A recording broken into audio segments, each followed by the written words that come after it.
हाणे रोमांस फितरत मां अचे थो, नेचर मां अचे थो। वञो कवेलियो वञो, हाणे अयाज़ थो चवे मिसाल त वञो कवेलियो वञो, वञी पिरीअ खे चओ अञा त पियोजियां, अञा त पियोजियां। कवेल खे न्यापो थो ॾे।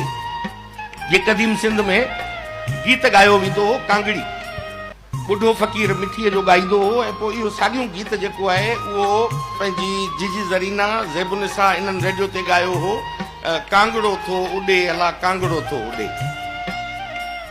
उहो साॻियो गीत वरी आयो बाद में, जो असीं माण्हू लाड़ जा दरिया जे पाछाड़ जा, अयाज़ वेठो आहे, अयाज़ खे इहे टई पस मंज़र यादि हूंदा। त आऊं चवां थो त हाणे मिसाल जे तौर ते जेको फितरत आहे, नेचर आहे, उहा जेसि ताईं गॾिजे नथी तेसि ताईं रोमांस नथो अचे। रुगो रेजिस्टेंस, मुज़ाहिमत मुज़ाहिमत, नारोबाज़ी, लठ बाठो खण हण डज़ फलाणो दुप दुप, इहा शाइरी थोरी आहे। को कीअं न डोड़े मक़तल दे आ रत में ख़ुशबू मेहंदी अची, को कीअं न डोड़े ज़िंदा दे था ज़ुल्फ़ छिकन ज़ंजीरनि जा। जी आकाश तूं पुछी थो पिरी मां हलियो छो वयसि।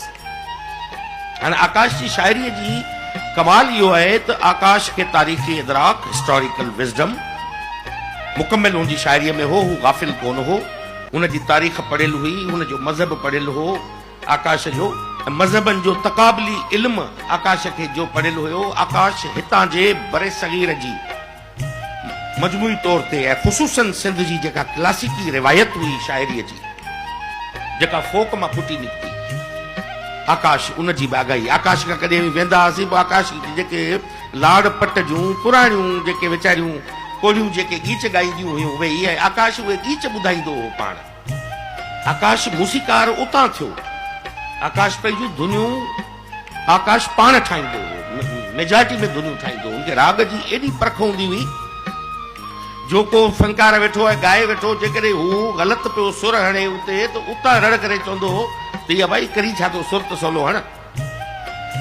त हू आकाश हिकिड़ो मजमूई तौर ते हो। ऐं आकाश आउं सम्झां थो त पंहिंजे हिकिड़े दौर में, वन यूनिट खां पोइ जो जेको दौर आयो, जदीद सिंधी शाइरीअ में जेको उभार आयो, मिसाल लतीफ़ साईं खां पोइ 200 सालनि जो हिकिड़ो वॾो गैप आहे, वॾो गैप आहे। जेको अयाज़ आयो ऐं अयाज़ अची उहा जेको ख़ाल हो उहो भरियो, ऐं जदीद सिंधी शाइरीअ खे अयाज़ नवां रस्ता ऐं रंग ॾिना।